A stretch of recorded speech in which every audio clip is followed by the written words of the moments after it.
Have you ever met someone who makes absolutely no sense? They don't fit your type. They don't check the boxes on your carefully constructed list. Logically, you should have walked away, but you didn't. You couldn't. It's not love at first sight that's too simple. It's something far more disorienting. It's a hazy, jarring moment of awareness, as if the deepest part of your biology just whispered, "Pay attention. This person matters." And then, the confusion sets in. You ask yourself, why them? Why does this stranger feel so terrifyingly familiar? Why does their presence trigger an ache inside me that I didn't even know was there? We are taught that love is a choice, a calculation of compatibility. But Carl Jung, the father of analytical psychology, believed something entirely different. He believed moments like these are not random. They are not accidents. They are urgent messages sent from the unconscious, a map hidden in the dark, guiding you toward the connections your soul actually needs, not the ones your ego wants. Jung famously said that real love does not stem from reason. It stems from a profound resonance between two inner worlds. It is the collision of two souls recognizing each other in the dark. But how do you distinguish this sacred encounter from a fleeting obsession? How do you know if this is a soul tie or just a toxic attachment? Today, we are going to decode the invisible map Carl Jung left behind. We will walk through the 7 undeniable signs that the person standing in front of you isn't just a lover but a destiny orchestrated by the unconscious mind. Before we can recognize true love, we must first understand why we get it wrong so often. According to Jung, when we first fall in love, we rarely see the other person as they truly are. We are looking at a movie screen, and the projector is inside our own heads. Jung called this projection. You see, each of us carries a hidden world within us, a collection of ideals, desires, and unhealed wounds buried in the unconscious. When you meet someone who fits the shape of those hidden desires, your mind instantly projects an image onto them. You aren't falling in love with them. You are falling in love with the reflection of your own soul that you see in them. For example, if you grew up feeling unsafe, you might project the archetype of the savior onto a strong, protective partner.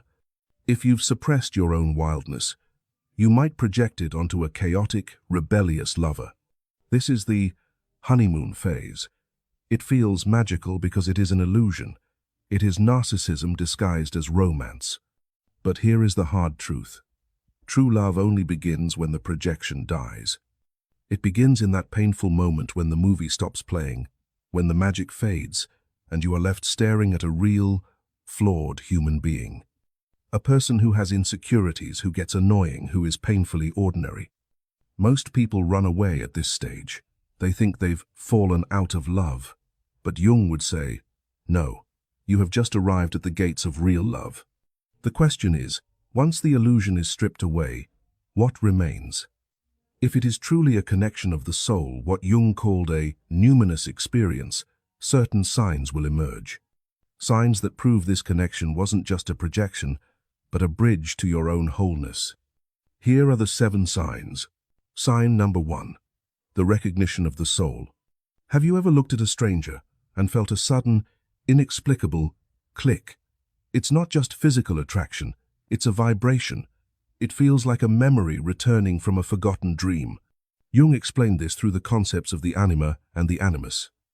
The anima is the unconscious feminine side within a man, and the animus is the unconscious masculine side within a woman.